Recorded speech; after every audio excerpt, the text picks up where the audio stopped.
não ficarei tão só no campo da arte. E ânimo firme, sobrancelho e forte, tudo farei por ti, para que eu possa um dia contemplar-te. Dominadora, inferve do transporte, direi que és bela e pura em toda parte, por maior risco que essa audácia importe. Queria-te eu tanto, e de tal modo em suma, que não exista força humana alguma que esta paixão embriagadora dome. E que eu por ti, se torturado for, possa feliz, indiferente à dor, morrer sorrindo a murmurar teu nome.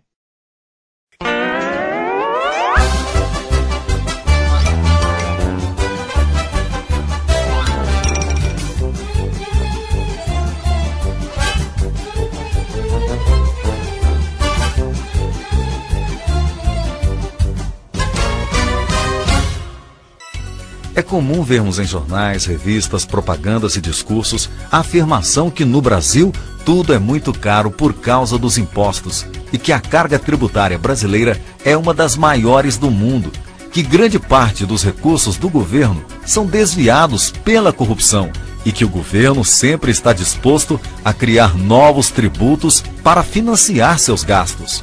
Até que ponto isso é verdade? Quanto de imposto está embutido nos produtos que adquirimos? Quanto o governo arrecada e quanto ele gasta? Como o governo gasta o que é arrecadado? Para responder essas e outras perguntas, os governos comprometidos com a democracia estimulam a transparência e o controle social. Transparência é o dever do Estado, como guardião de recursos que pertencem ao conjunto da sociedade, de prestar contas aos donos do dinheiro, ou seja, todos nós, sobre o que ele está fazendo com o nosso suado dinheiro. O outro lado, entendido como controle social ou participação social, é o exercício do direito-dever do cidadão, fiscalizar, monitorar, controlar, influenciar e contestar as ações e os atos do administrador público.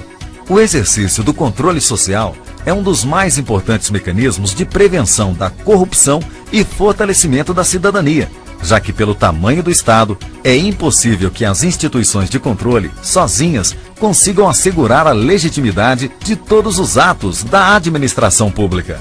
Homens, mulheres, jovens e adultos, independentes de sexo, raça ou religião, são partes legítimas para denunciar ou contestar os atos da administração pública, sejam sozinhos ou reunidos em associações, ONGs ou grupos de interesse.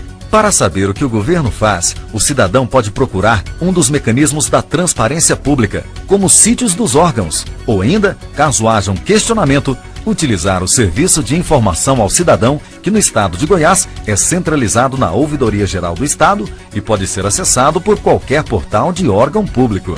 Caso o cidadão encontre algo que mereça ser melhor investigado por conter indícios de irregularidade, por não ser legítimo ou ainda por não estar totalmente transparente a motivação e os benefícios daquela ação governamental, o cidadão pode denunciar o caso à Controladoria Geral do Estado ou aos outros órgãos de controle. Por exemplo, o Ministério Público, Tribunal de Contas, um dos Conselhos de Políticas Públicas, as ouvidorias e corregedorias dos órgãos, delegacias de repressão a crimes contra patrimônio público, ou ainda a imprensa ou a organizações não governamentais, especialmente organizadas e dedicadas ao controle social.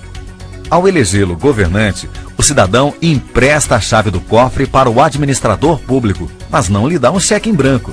Saiba onde e como seu dinheiro está sendo gasto. Dificulte a ação dos oportunistas e dos aproveitadores que utilizam a administração pública em benefício próprio e ajude a construir um país, um estado e um município melhor para nossos filhos e netos.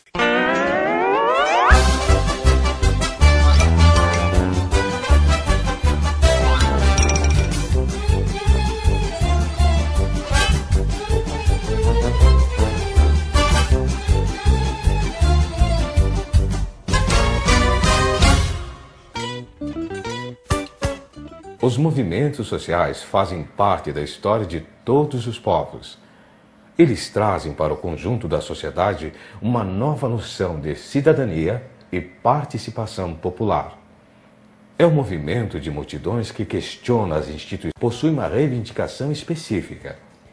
No entanto, todos destacam as contradições econômicas e sociais presentes na sociedade e lutam pela valorização dos direitos humanos. A ação dos movimentos sociais dá visibilidade a denúncias sobre problemas sociais e econômicos. Reivindica uma nova sociedade e propõe alternativas de desenvolvimento social. No Brasil, uma grande ascensão dos movimentos sociais se viu na década de 70. O sindicalismo combativo, as comunidades eclesiais de base, as pastorais sociais e o movimento estudantil emergem com força no cenário nacional. A luta popular buscava o fim da repressão e a restauração das liberdades democráticas. A gente não tem cara de panaca, a gente não tem jeito de babá. Nos anos 80, foi criado a CUT, o MST e o PT. O povo brasileiro viu a volta das grandes mobilizações de rua, a luta pelas diretas, a legalização dos partidos. Foi também nessa década que as organizações da sociedade civil se articularam para interferir na Constituinte. Os direitos trabalhistas, como o descanso remunerado, a licença maternidade e o 13º salário presentes na Constituição brasileira, foram frutos da mobilização popular incentivada pelos movimentos sociais. Na década de 90, o neoliberalismo privatizou empresas estatais, cortou gastos públicos em áreas como saúde e educação. O resultado foi o aumento do desemprego e a precarização do trabalho. As greves por melhoria de salário e as ocupações de terras são reprimidas. O movimento social é criminalizado e enfrenta forte repressão policial. Os anos 2000 marcam a retomada das mobilizações populares, com uma nova cara de protesto. Surgem os movimentos internacionais anti-globalização que impulsionam iniciativas como a economia solidária, a luta pela democratização dos meios de comunicação, o debate sobre questões ambientais e desenvolvimento sustentável. Amanhã vai ser outro dia. Amanhã vai ser outro dia. Os movimentos sociais expressam a vontade do povo de acabar com a desigualdade social, impulsionam uma democracia, defendem a vida e a participação popular nas decisões que interferem na vida da sociedade e anunciam um novo mundo a ser construído.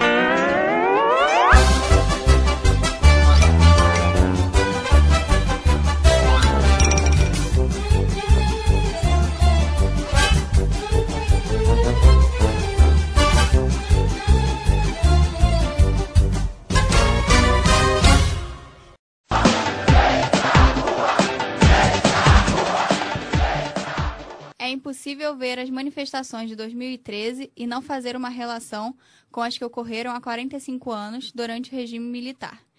Em 1968, no auge da ditadura militar, um grupo composto em sua maioria por estudantes se reuniu e realizou diversas passeatas pela modernização no sistema educacional, justiça social e o direito de expressão. A morte do estudante Edson Luiz durante um desses protestos, no restaurante Calabouço, foi o estopim para a realização da passeata dos 100 mil. Como o próprio nome diz, a manifestação levou, em 26 de junho, mais de 100 mil pessoas, entre civis, artistas e intelectuais, às ruas contra a repressão. Na época, o jovem revolucionário Vladimir Palmeira organizou a passeata sem a facilidade proporcionada hoje pela informática e convocou, através do jornal Correio da Manhã, junto com a Frente Unida dos Estudantes do Calabouço, as pessoas para a manifestação histórica. Acompanhada por cerca de 10 mil policiais, não houve confronto. Quase meio século depois, em 2013, o aumento das tarifas do transporte coletivo foi o estopim para que estudantes utilizassem as redes sociais para organizar manifestações em centenas de cidades brasileiras. A maior delas aconteceu no Rio de Janeiro e levou mais de 1 milhão de pessoas às ruas do centro da cidade. Com a pressão da massa, os governos voltaram atrás e não aumentaram as passagens. Mesmo assim, as manifestações continuaram e começaram a tomar diversas frentes, principalmente contra a corrupção. De pacíficos, elas se tornaram violentas e vários outros protestos foram marcados, agora com a presença dos Black Blocs. A prática foi incorporada às manifestações brasileiras no ano passado e tem como principal objetivo aqui a destruição de símbolos capitalistas e o enfrentamento às forças de segurança. Apesar disso, a presença desse grupo perdeu apoio entre os brasileiros e líderes de sindicatos que comandavam protestos pacíficos já não querem mais se associar ao quebra-quebra promovido pelos Black Blocs. E em 68 também, quando os estudantes foram para a rua, foram para protestar contra a ditadura, contra a falta de liberdade. Enfim, foi uma expressão plenamente legítima, que foi reprimida porque vivia uma ditadura. Hoje, as manifestações, eu espero que não sejam reprimidas e que elas sejam aceitas como alguma coisa que é parte integrante do regime democrático. 2 semanas para o início da Copa e novos protestos já foram marcados em diversas capitais brasileiras. Pelo menos 8 países já confirmaram atos de solidariedade aos manifestantes no momento em que o mundo está de olho no Brasil e a polícia se prepara para possíveis confrontos.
Nós hoje temos subjetividades constituídas a partir também da experiência com a mídia. E aí é um parceiro com o qual convivemos. Nós precisamos saber o que é que ele está nos dizendo. Tem um amigo, que é jornalista, que ele sempre diz que não tem nenhum problema em que as meninas de Tarauacá, lá no Acre, possam ver a Garota de Ipanema. O problema é se a Garota de Ipanema não puder ter a oportunidade de ver também as meninas caxinalás, as meninas axanicas ou os meninos. O conceito da diversidade implica exatamente que a legitimação dos processos seja feita através de uma participação efetiva da sociedade civil. Eu acho que o controle social se dá através de mecanismos que o Estado pode, vamos dizer, está fomentando, mas que, na verdade, ele se dá junto com a sociedade. É um exercício de organização da sociedade para que, como sociedade, atue para fazer com que esses meios de comunicação possam desenvolver caminhos estéticos, representacionais, que tenham a ver com as nossas vidas. A realização da face brasileira, ela se dá nessa relação paradoxal entre aquilo que é particular, que é único, que tem força de raiz, e aquilo que tem força de expansão. Controle social é um coletivo da sociedade decidindo de forma democrática o que quer incentivar na mídia. É uma coisa completamente diferente do que a gente chamaria de censura. Porque o que nós temos hoje, aparente democracia na mídia, não existe. Porque só é dito pela mídia aquilo que interessa aos donos da mídia. Os temas polêmicos da sociedade, normalmente, dentro de uma mídia que está absolutamente condicionada por interesses econômicos, não interessa para a gente discutir isso em profundidade. Nós precisamos também lembrar o princípio, também constitucional, de que a radiodifusão é serviço público. Portanto, ela atende a necessidades do público, atende a carências ou a aspirações legítimas da sociedade. O que significa que a radiodifusão não é apenas território de exploração comercial. É também, mas não apenas. Tudo isso só pode ser esclarecido à medida que a regulamentação e a regulação desse setor evoluam. E nós estamos ainda muito atrasados nessa matéria. O que é que precisa sofrer controle? É só se uma emissora diz A ou B ou C, se ela mostra um corpo mais coberto ou mais descoberto, se ela mostra uma propaganda que faz isso ou aquilo, o que é que precisa ser controlado? A expressão controle social deve ser entendida com todo rigor e todo cuidado. Ela deve se ocupar de ver se as exigências para a concessão pública estão sendo atendidas. E aí nós precisamos verificar pluralidade de opiniões, atendimento de finalidades educativas, segundo critérios sempre objetivos, passíveis de medição, de verificação, independentemente da opinião da autoridade. As nossas vidas não têm condição de continuar sendo rejeitadas pelos meios que têm a função de tornar comum algum conhecimento entre nós. E nós vamos ter que ser capazes de exigir que não seja assim, que a nossa vida possa sair na televisão, que a nossa sociedade possa se reconhecer nos meios de comunicação e possa interferir de forma diuturna, continuada, para que seja estabelecido um outro modo de acontecer mídia no Brasil.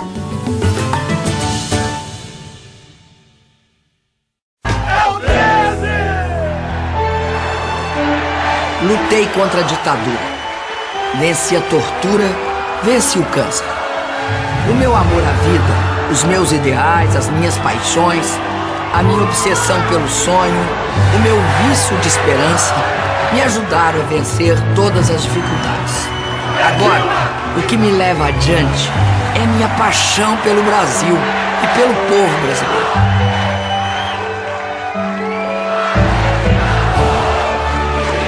Dou minha alma ao Brasil. Coração valente, nada nos segura pra seguir em frente. O que tá bom vai continuar, o que não tá a gente vai melhorar. O que tá bom vai continuar, o que não tá a gente vai